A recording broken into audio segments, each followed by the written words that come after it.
what they've done to my song, Ma. Look what they've done to my song. They've not the Dakotans, they love it so much. They respect us and they want us having talking on the radio. It's really nice of them. And gee, look what they're doing to our song. It's a real good thing. But did you hear what's going on around the town, Ma? Did you hear the trumpets bringing up what's going down? There's still kids dying, still people trying to turn their lives around, Ma. So watch what's happening with their songs, Ma. Wish I could find the words to put it. Wish I could find all the right words for figuring out that instead of screaming and shouting, it might be better to have a bout of patience and start listening for our songs once again. Our own.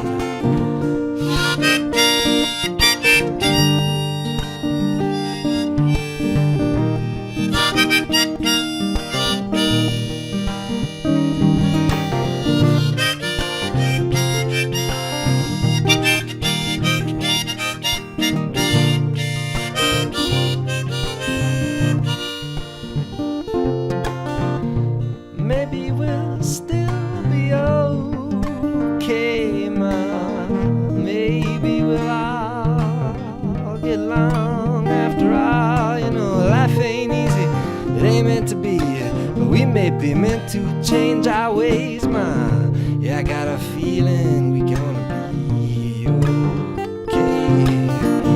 Ils ont changé ma chanson, Ma.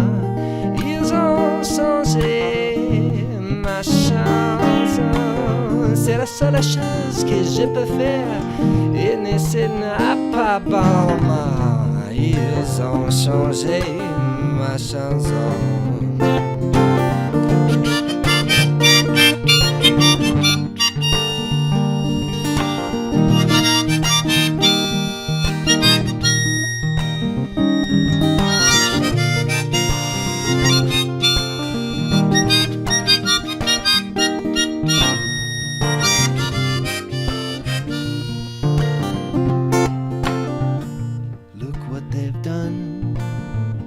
Song, Ma. Look what they've done to our song. It's been far too long since we found a new way to talk before we lose more of our children to the songs we've been preaching this whole way long.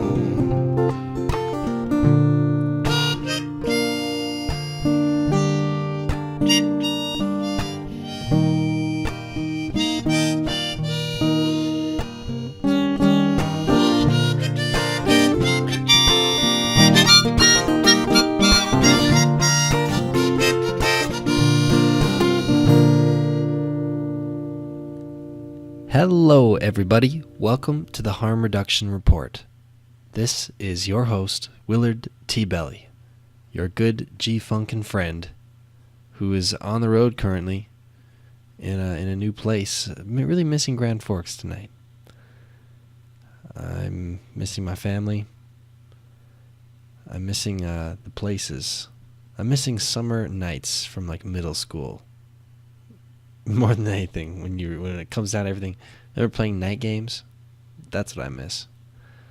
My parents always assumed, possibly, rightfully, that we were up to no good when we went out for these night games. But honestly, it was the most innocent stuff you can imagine.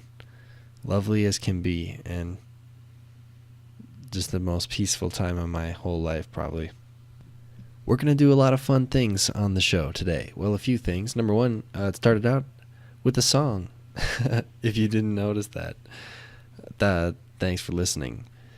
There's a point I'd like to sort of make here with the song. Perhaps you recognize the melody and the tone. It resembles a song called Look What They've Done to My Song, Ma. by Melanie, a cool rocker from the 60s, 70s, and onward. She, I had taken this song and changed the words once and made it about the western meadowlark, which is, as you know, the state bird of North Dakota and many other states, for its beautiful, lovely song. As you may not know, the western meadowlark happens to be seen less and less every year in North Dakota nowadays, due to many things, but the real gist of it is they need more habitat. We've changed all the habitat that these meadowlarks used to live in, that they really like to live in. They're still around on the edge, but not nearly as much as they used to be.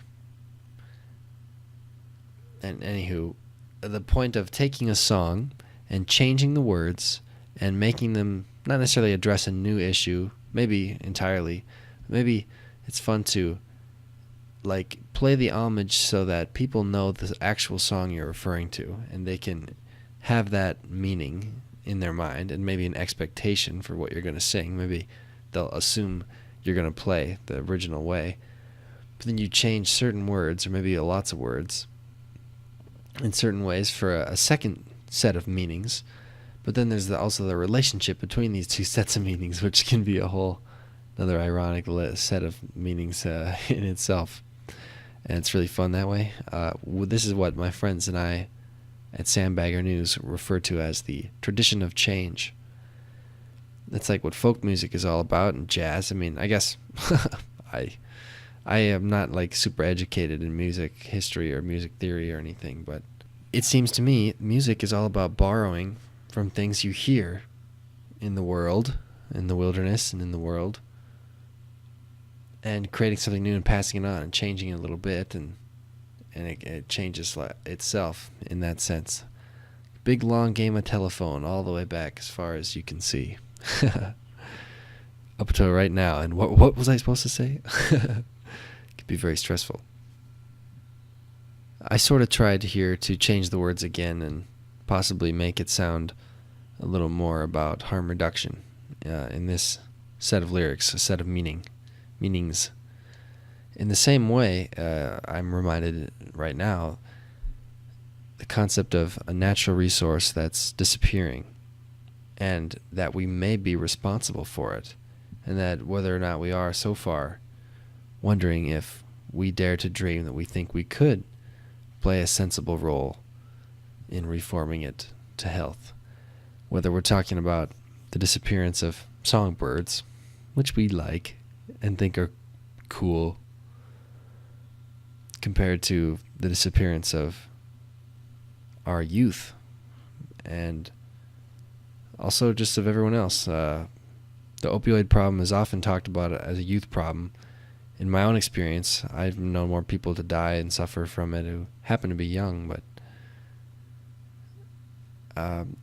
the addiction and the problems that we talk about on the harm reduction report here affect everybody. Actually, I think probably maybe even more older people than younger people than we ever let ourselves remember. So anywho, it's for us all.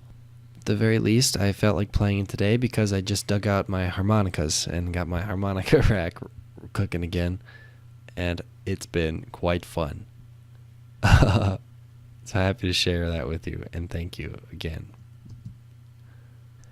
So one fun thing we're going to do, there's going to be more music on the show in a few minutes, but first we're going to cut to about a 15-minute segment, lost footage. So remember last week when I promised we'd be done talking about the wilderness?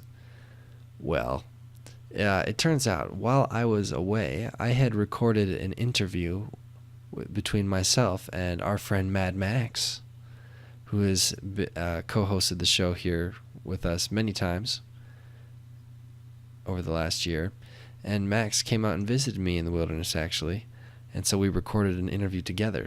And I sent this in at the time, but we ended up never using it, and so I'd like to use it now because it's a nice way for me to use this and spend about 15 minutes. It also proves me a rascal, because as I told you last week, it probably wouldn't be the end of the wilderness talk, and here it is, the lost footage found again. And well, it's really nice because I'm missing Max. Right after we recorded this interview, I drove here to Colorado, where I'm going to school now, and so that represented the last G-Funker I saw before I deported out here on my own into the hills. And so I'm feeling nostalgic for G-Funk, like I said in the beginning, and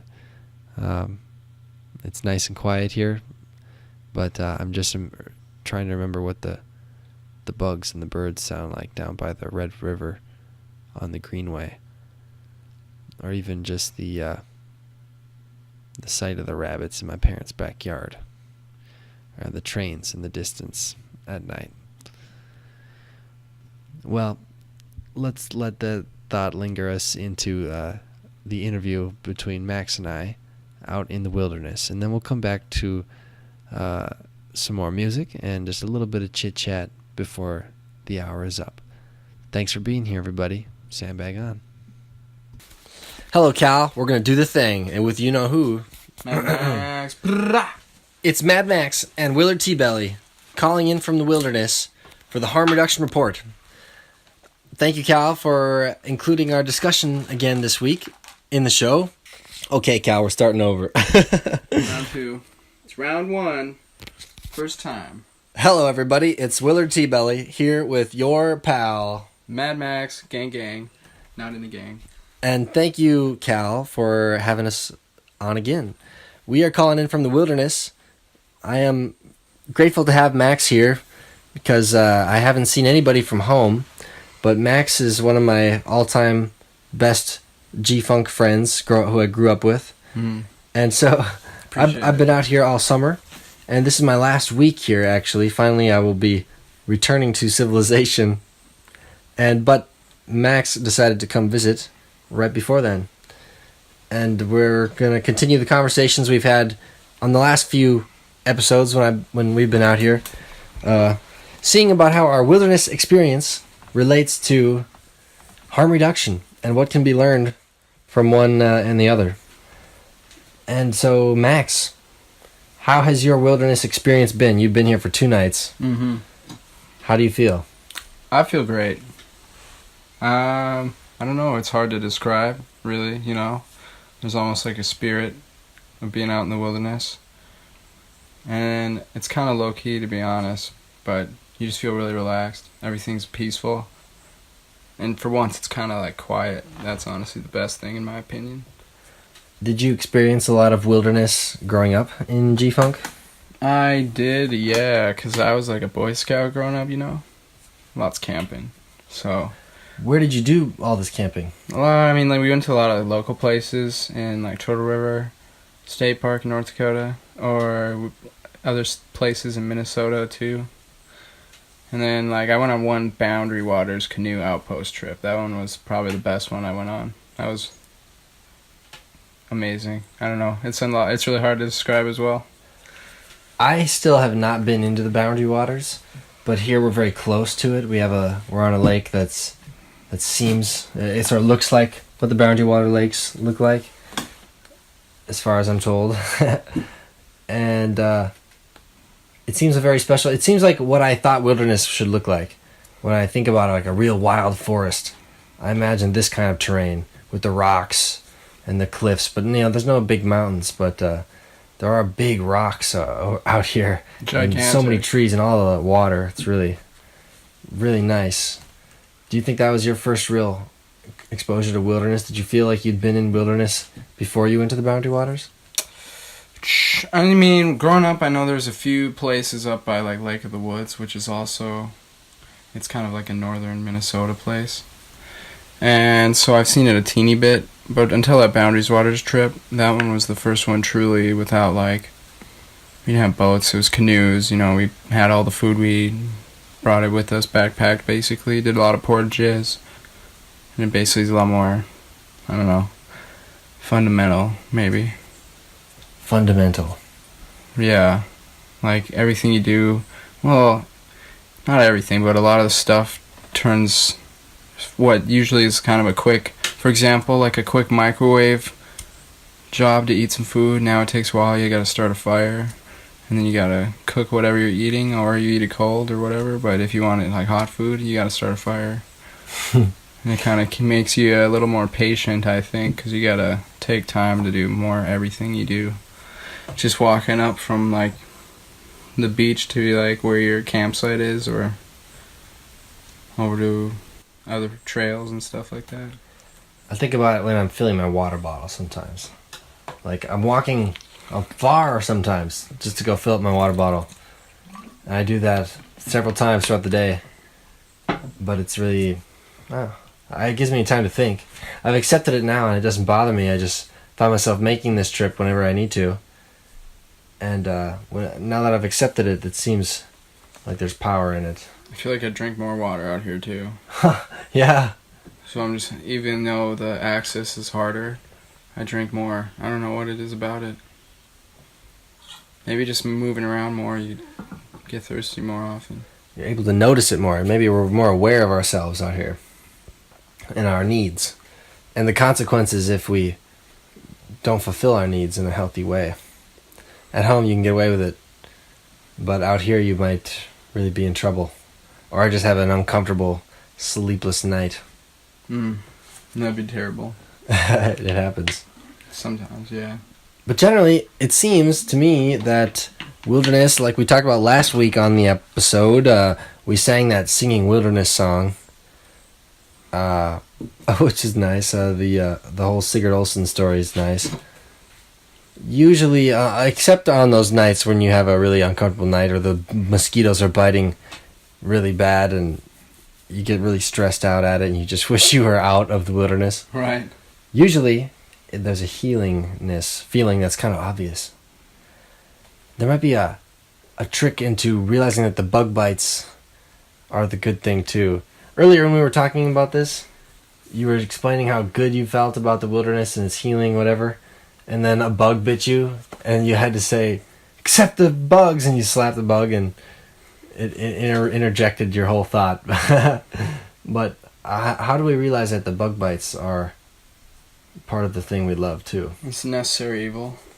Well, it's not evil, but necessary inconvenience. Necessary. It is. The bugs are part of the ecosystem as well as the trees and everything. If you were to take those out of the equation, there wouldn't be any food for a lot of birds and other kind of animals. It would probably, at least in the area of bug killing and bug avoidance, make us a lot less innovative in that area. We would have no reason to investigate such things. Yeah. Max, in your opinion, what is wilderness? That's hard to define for me yet, I think. Because every time I experience wilderness, it's always different. It's dynamic. It changes. It challenges you. Sometimes, other times, it's really helpful for you. And, certain times camping or canoeing is easy. Other days, it challenges you, gives you a storm. Sometimes, you're walking along a path and you're walking along these giant boulders and the clouds darken and you start getting soaked, and for a couple miles back to the main campsite you're getting wet. It's a little challenging, but at the same time you reach a point where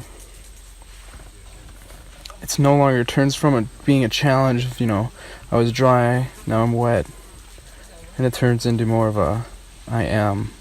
Sort of. It's hard to describe. You just kind of forget about wet or dry, and you continue walking, and you start to enjoy it again. Because, when it rains, the forest, for example, is a whole other place.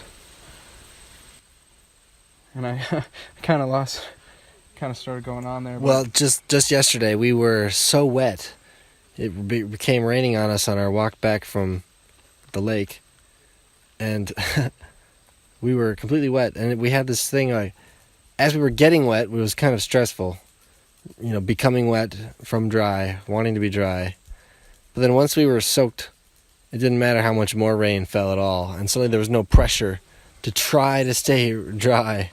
Or worry about it even. And suddenly I accepted the cold, and it wasn't even bothersome to be that wet. And we were on our way to warmth, and that's all I needed to know. You know, it was kind of... I've just so the viewers, anyone listening, can kind of have a good picture. It wasn't like, you know, the typical when people up in this part of the country say lake. It wasn't, you know, a gravel path we were walking down and then it just started raining on us. It was a pretty low maintenance kind of little footpath through pretty crazy cool terrain. A lot of trees, rocks, elevation changes. It's a really nice trail. A really nice trail for up here in land that has never been logged or tilled or changed from its natural happenings. Just this little path cut through it by humans from one lake to another. Like many of the portages that connect all these lakes up here and up in the boundary waters. You know, it almost resembled like a little deer trail. Thank you for killing that mosquito. Yeah, they're a little annoying sometimes. But yeah, it looked like a little deer trail almost. That's how kind of nice and precisely cut the path was.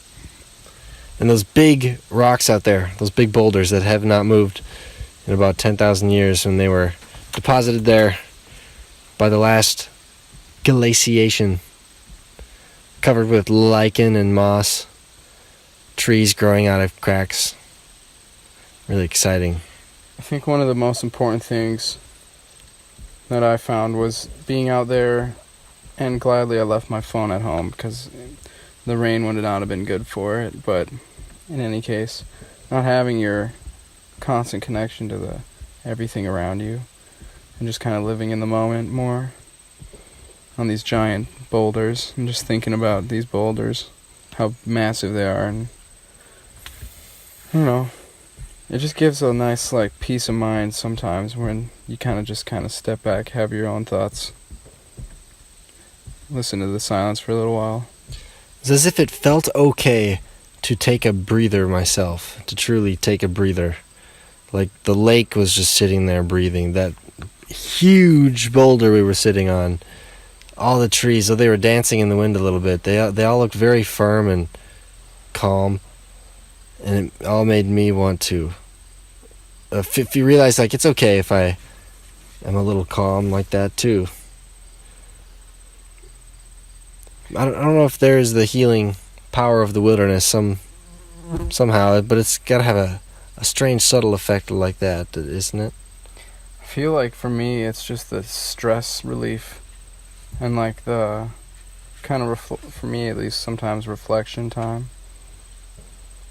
Or just sitting by a fire, noticing something beautiful, looking at the fire, and then looking at the stars. Or hearing a little squirrel or something scamper by on the tree. Even the clicking, flying, whatever, grasshopper things that make an annoying clicking sound. It sounded like a typewriter, kind of. Yeah. But, yeah, I forgot completely where I was going with that. There's Mooned, yep. I think that just shows you sometimes it's easy just to get lost in the wilderness. Literally and figuratively. It is easy to get lost direction-wise, but kind of you just get lost. You start looking around in your surroundings, you see everything kind of flowing together. It was amazing on our hike. We were looking through the trees, and there seemed to be a red house in the distance. Through the trees, but we couldn't quite get a good glimpse of it. It was just this blatantly bright red house in the middle of the green woods. And we walked around and we climbed down this big rock, and we swung around to get a better look and realized it was just one single tree. All the leaves had flamed out red, signifying the beginning of the fall here nearly. And wow, it was so striking, and we could not believe that it was leaves, because something about it, the color, it almost gave the illusion of a shape, too. I think the brain tricks you to think you see something you don't actually see every now and then. It wants to see that red house. It was just so random, almost red, in the middle of all this sea of green. Impossible to believe or to make sense of. But when you get closer, when you have more data, and you're able to look at it with a better perspective, sometimes you realize how wrong you were. Perhaps there's a metaphor there about that we're trying to make. Don't judge a book by its cover. Maybe use a more inspectful eye. I think that's something the wilderness teaches you too. Use a more inspectful eye. Look deeper than just like the surface, you know. The answers are usually pretty out in the open, but sometimes you don't notice it unless you're listening really sincerely. Or you just take a minute to sit and look around at your surroundings, you know. If you sit there for 5 minutes, you have a pretty good view, but the longer you sit there and the longer you analyze it, you look at the different, in the forest case, trees and all that such, you get a better picture. And you start to appreciate it more. Do you think you will appreciate G-Funk more next time you see it because of your time in the wilderness? I do think so. I think sometimes even being out in the wilderness and being away from certain things we're used to helps grow an appreciation for those things. Just being not in G-Funk this semester, being in International Falls. Right. It's kind of, every time I go back home, I call it almost like a charm to the city. I feel like everyone maybe gets that a bit. Once they move away from their hometown, when you go back and visit, there's a bit of a charm to it. And you don't really remember feeling about it until you go back. Just realizing I usually look back on things more fondly than I have any right to compared to how I actually felt at the time. Yeah. And now I feel that way about my every experience I've ever had in G-Funk. Seems slightly better as time has gone by for some reason. Dude, I think that's part of the wilderness as well. Is wilderness, and when you disconnect from looking at making plans or looking at what other people are doing, and you just like, honestly, the wilderness kind of forces you, doesn't give you a choice. You just live in the present. You enjoy things for how they are right now. You know? Instead of complaining about how much it's raining outside, you know, you go jump in a sauna and then swim in a lake while it's raining. If you haven't done that, I highly recommend it. Yeah. Yeah. And then I think it gives you a better, kind of brings you back to your base, your 1-. Yes. Nature will provide for us probably the deepest satisfactions of our deepest thirsts. And maybe our biggest problems back home. Perhaps all we're talking about here is becoming a little more mindful of oneself by spending time out in the wilderness and applying that by showing people back home with a little more compassion no matter what side of some debate they're on as compared to you. But remembering the humanness and the connectedness that all things in nature do have with one another. Mm-hmm. Being mindful of it, perhaps that could be a form of harm reduction if everybody started acting that way. Mm-hmm. Amen. Well, from the wilderness, this has been Willard TeaBelly with Mad Mugs. Harm reduction report. Yeah. Thanks, Cal. Love ya. Sandbag on. And we're back out of the wilderness once more. People be pleased. Thank you again for letting me share that clip. It brought me right back to the wilderness. It's been 2 full weeks now in civilization. And the amount of showers I've had in this time is sort of a funny number when you compare it to how many I had all summer. I'm feeling clean now, I'll tell you that. I got a couple more songs I would like to share. One involves some more people I'm feeling nostalgic for. My friends in Red Lake, Minnesota. I'm really missing them. It's been a while since we've talked. And I was just thinking about them because we got a bunch of videos on the Sandbagger News website from our time in Red Lake, music videos we made with our Ojibwe language hip-hop rapper friends, and with the Red Lake, well, they do this really cool summer program. We got some videos on the website about that, sandbaggernews.org. I'm really missing them, and one song that I wrote with them in mind, what I played last year, slightly more than a year ago now, at the Chautauqua Festival hosted by the AFRAN, the Association of the French of the North. Do this Heritage Métis Culture Festival near Red Lake Falls at Hewitt, on this really amazing spot, the exact spot actually where 150 some years ago they did the big treaty between the Red Lake Band of Ojibwe and the U.S. government. Very interesting place. Fun people now do this event there. Anyway, I played this song there. It's a familiar tune, of course, and going on the tradition of change theme. You'll see where the gist. You'll see the joke, if there is, if you'd like to call it a joke. It's a song you'll recognize, but change the words now to, instead of referring to this mysterious Fanny that we never quite learn everything about in the original version, if you know the original song, to a name called Bottineau.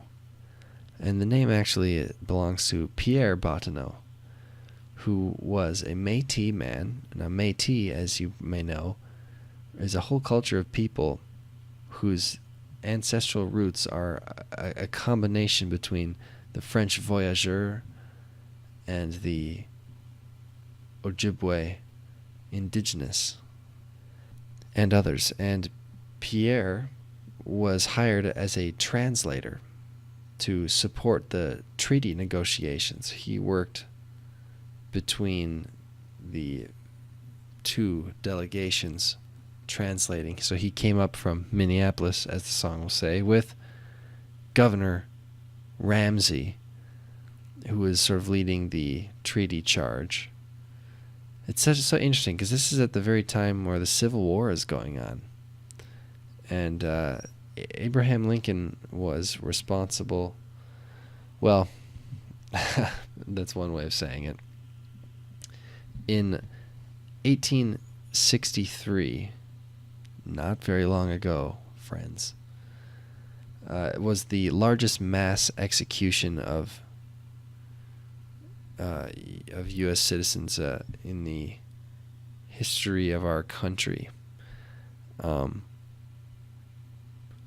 The federal government hanged 38 Dakota men who were accused of various things. It's not possible to just well, the newspaper says they're accused Indian murderers, but obviously there's a lot more to the story.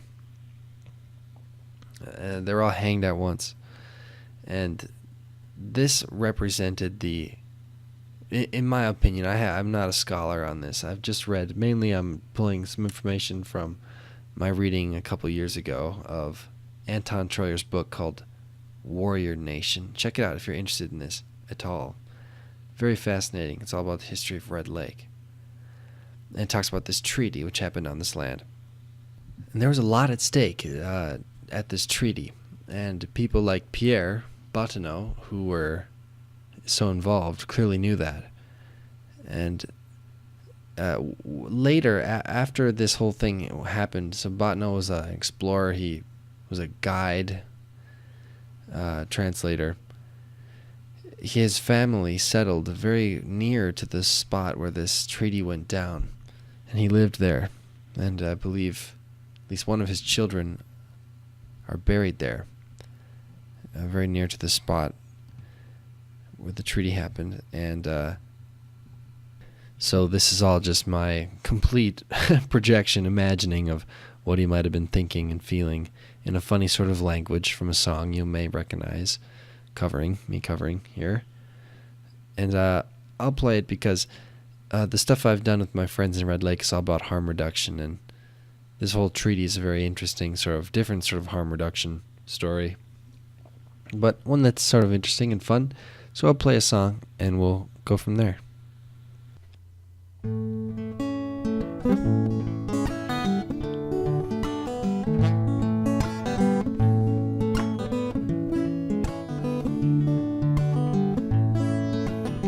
We pulled up from Minneapolis. I was feeling about a half past dead. Made it up to Old Crossing, wanting a place to lay my head.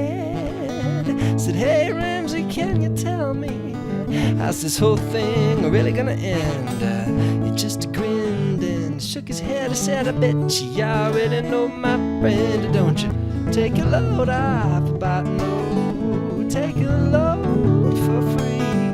Take a load off about no, and put the load on me.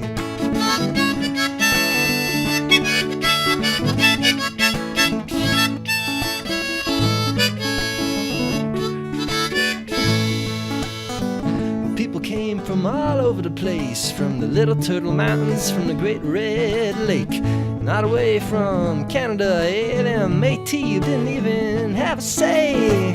And it was just a few months before when the 38 Dakota men were hanged.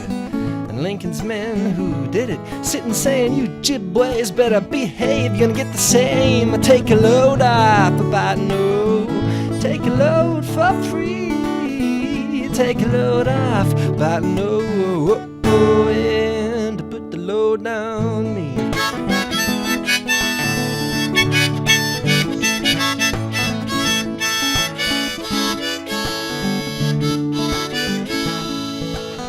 So at the treaty meeting, machine gun watching on the top of the hill. Ooh, a bunch of people speaking, needing translating for communicating well. But I figure if it ain't gonna be me, it's just gonna be somebody else who might screw it up. Maybe if I'm around to help, I can keep this thing from going to heck. Take a load off about no, take a load for free. Take a load off about no, and put the load on me.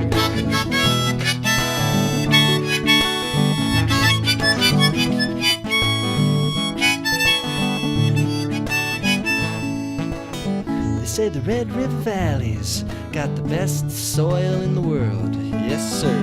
But don't forget, it's because of everything that came before us. Imagine millions of plants and animals and the mighty buffalo herds worshiping the dirt. Now take it all away. What did Jesus say? You're gonna reap what you sow. You're gonna get what you deserve, yo. Take a load off about no. Take a load for free. Take a load off about no, and put the load on me.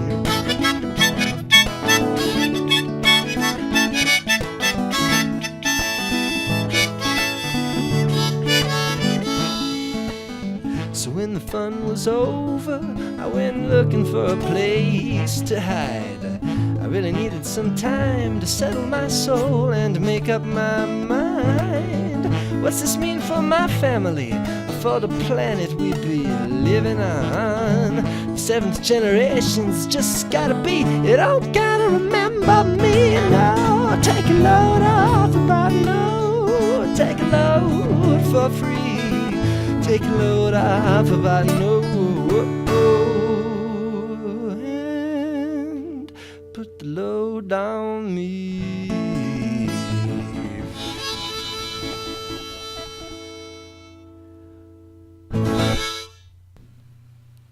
Yay, thank you everybody. Thank you CCR fans. And thank you Dad for turning me on to such good music like CCR.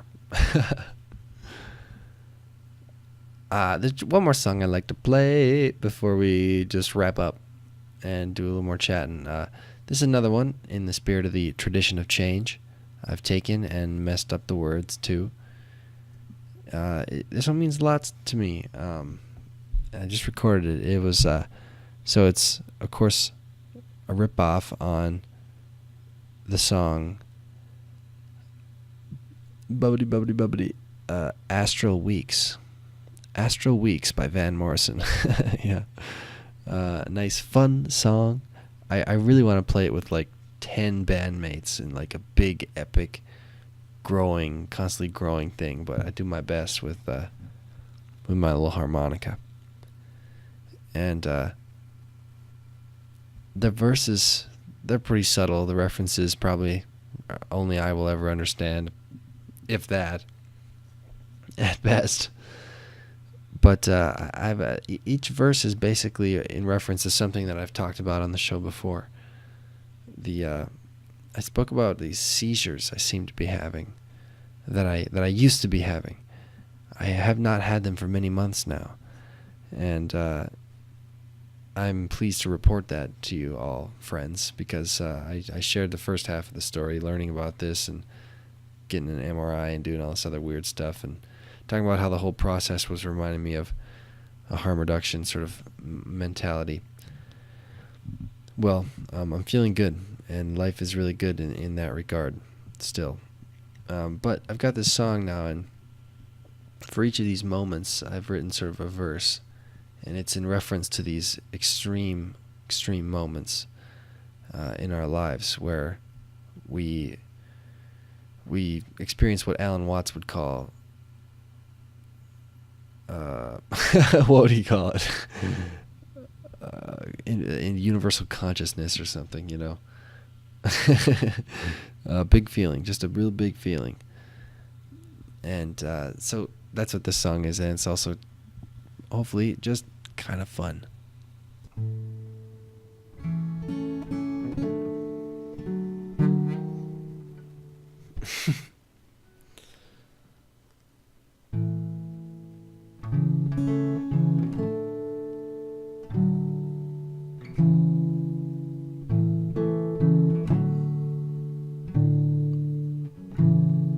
If I venture into the slipstream, into the middle of them sandbagging dreams, where everybody has a home and nobody goes it alone, would you find me? Would you kiss my eyes, lay me down in silence, easy to be born again, to be born again. On the life side of them Loveland Hills, where the hippies go where no others will, when the sun's setting just right and the music sounds so fine, would you blind me? Wouldn't you blow my mind? Lay me down in brightness, easy to be born again, to be born again.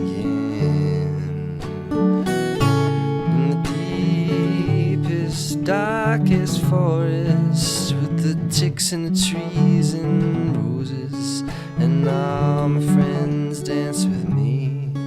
In the end, I ain't gonna believe. Would you desire me? Would you set me on fire? Lay me down in the backseat, easy to be born again, to be born again. On the very spot where it started, on a crowded hill that's now haunted, where the mob comes every spring and the helicopters drown out the singing. Would you lie to me? Would you shock and surprise me? Lay me down in violence, easy to be born again, to be born again.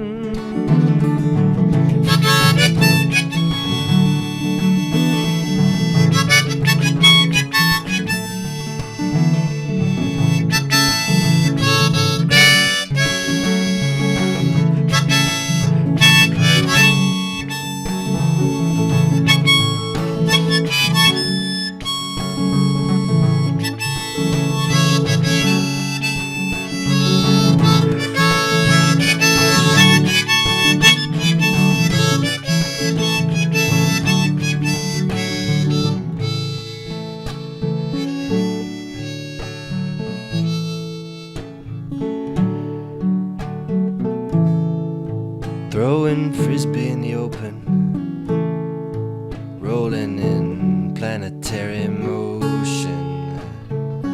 When the arboretum fly died, and the big trees laughing inside. Would you remind me? Would you make me realize that laying me down here with myself only means I'll be born again. I'll be born again. I'll be born again. I'll be born again. I'll be born again. I'll be born again. I'll be born again.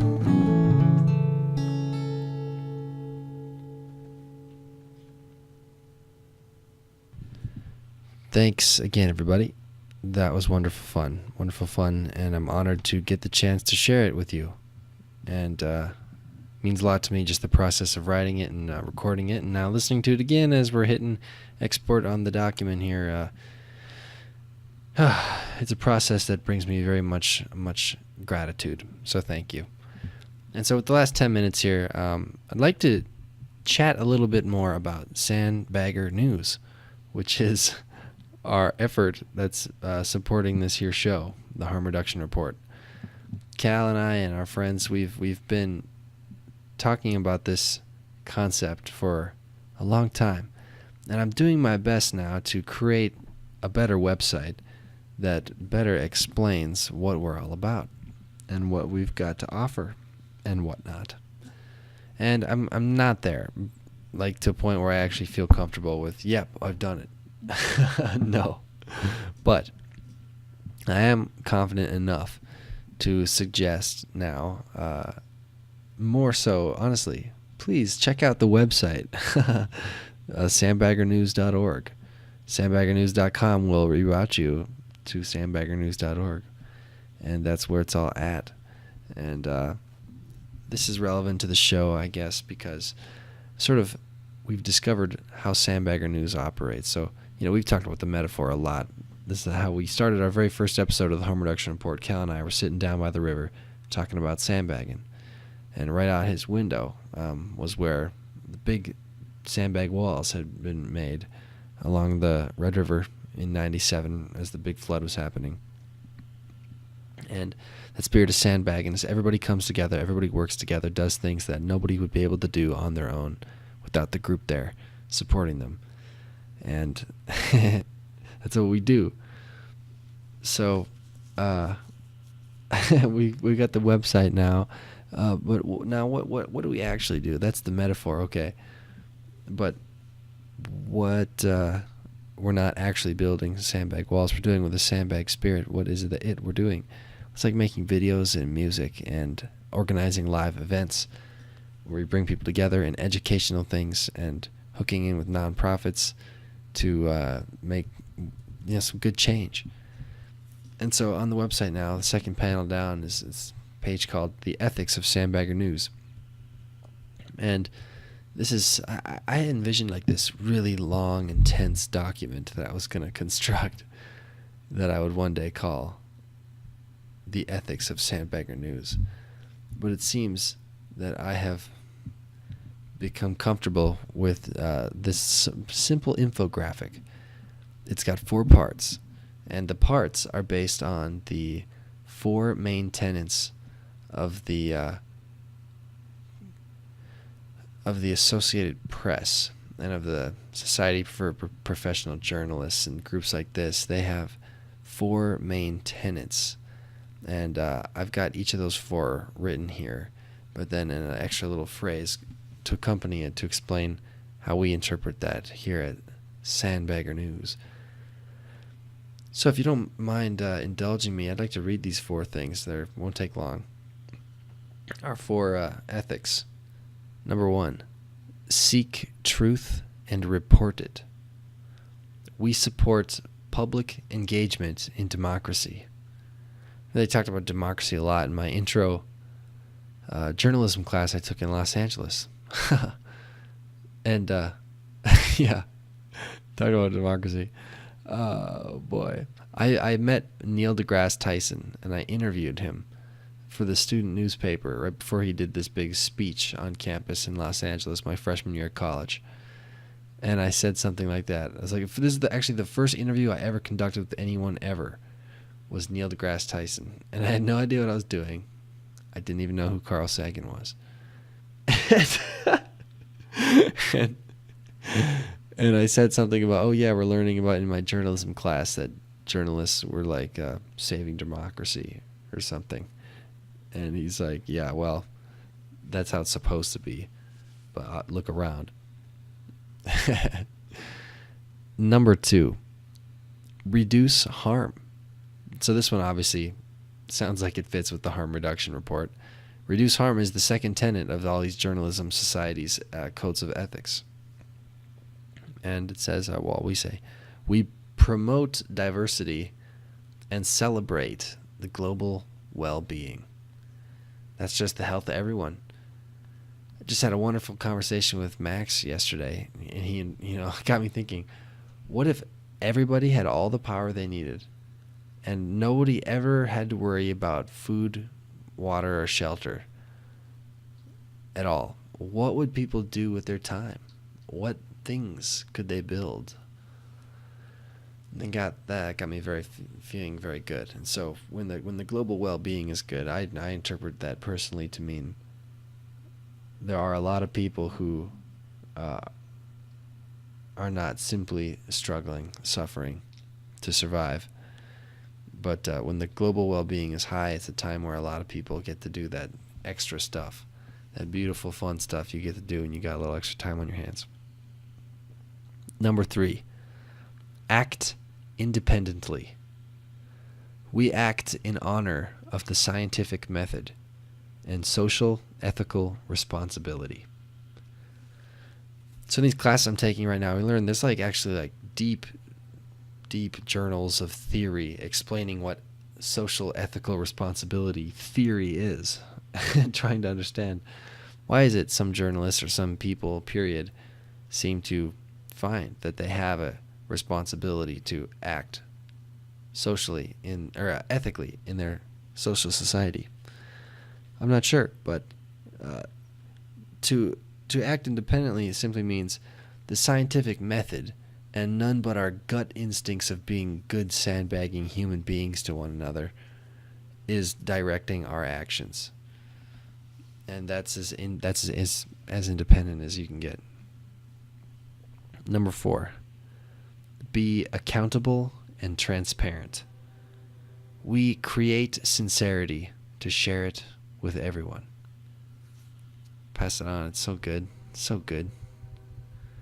So, next panel on the site here, I'm just kind of going down it now, explains that Sandbagger News, okay, these are ethics, good for us. But what do we do? Well, we got 3 hoops. So-called, it's sort of a long story. Maybe I'll tell it if I got time here. But we have 3 hoops. The Wildlifer Log, the Harm Reduction Report, and Voyager Letters. The Wildlifer Log is where we do all our science videos. Got lots of science and nature videos. Harm Reduction Report, that's all this stuff about drugs and health and stigma and stuff like that. And Voyager Letters is a lot of our other culture stories, especially that involve travel. So I just wanted to point out all of that to say, here on the website now, there's a clip of the wildlife log. You see a bunch of our videos that I've made out in the wilderness this summer. There's some videos, other sciencey stuff. Our soil core videos, our Hudson Bay Project videos, our videos from the Prairie Pothole region, our work on meadowlarks. Then, here we go, the Harm Reduction Report.